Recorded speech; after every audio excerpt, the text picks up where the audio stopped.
There is a place within us where battles rage unseen, a place where desire wrestles with discipline, where longing meets restraint. We are seekers of wisdom, not slaves to impulse. And yet, to master ourselves, we must know where to be touched, not by fleeting hands, but by the eternal forces that shape us. The Stoics spoke of control, of dominion over the self. They knew that to live well, one must first learn where the soul is most vulnerable to the world's touch. And so, we speak now of the 7 places where young women and all who seek wisdom truly long to be touched. Number 1, the mind, where chaos seeks order. Man is disturbed not by things, but by the view he takes of them. Epictetus. The mind is a battlefield where illusions whisper and passions demand submission.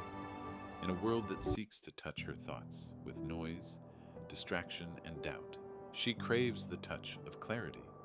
Not empty compliments, not flattery, but words that awaken reason. To be touched here is to be guided toward truth, toward a fortress of thought, unshaken by storm. Number 2, the will, where weakness cries for strength. You have power over your mind, not outside events. Realize this, and you will find strength. Marcus Aurelius. There is weakness in all of us, a tendency to yield, to falter, to let the world decide who we are. But the will is a sacred thing. She longs to be touched by challenge, by the fire that forges resilience, not coddled, but called forth, not sheltered, but sharpened. True strength is born not from ease, but from endurance. Number 3, the heart, where emotion tests. Reason, if you are distressed by anything external, the pain is not due to the thing itself, but to your estimate of it. Marcus Aurelius. The heart, wild and ungoverned, often leads us astray. It whispers that we are incomplete, that we must seek fulfillment outside ourselves. But true fulfillment comes not from indulgence, but from mastery. To be touched here is to learn to love wisely, to desire without being owned by desire. And passion is not the enemy, only undisciplined passion is.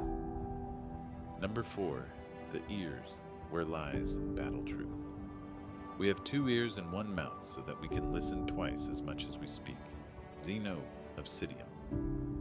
The world speaks in 1,000 voices. It tells her she must be this, must have that, must chase approval like a beggar at the gates of vanity. But she longs to be touched by words of substance, by the weight of wisdom. She yearns not for echoes of shallow praise, but for the firm, unyielding touch of truth, even when it stings. Number 5, the hands, where action follows thought. First say to yourself what you would be, and then do what you have to do. Epictetus. What good is knowledge unacted upon? What use is wisdom left untested? The hands must be touched not by luxury, but by labor, by the roughness of effort, the calluses of persistence. A young woman does not wish to be merely adorned.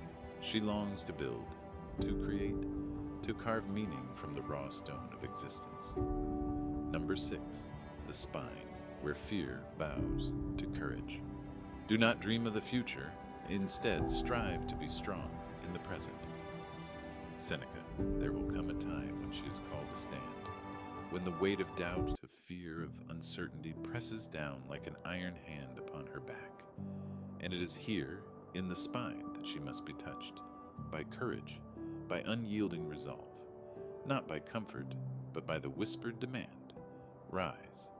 Number 7, the soul, where mortality confronts eternity.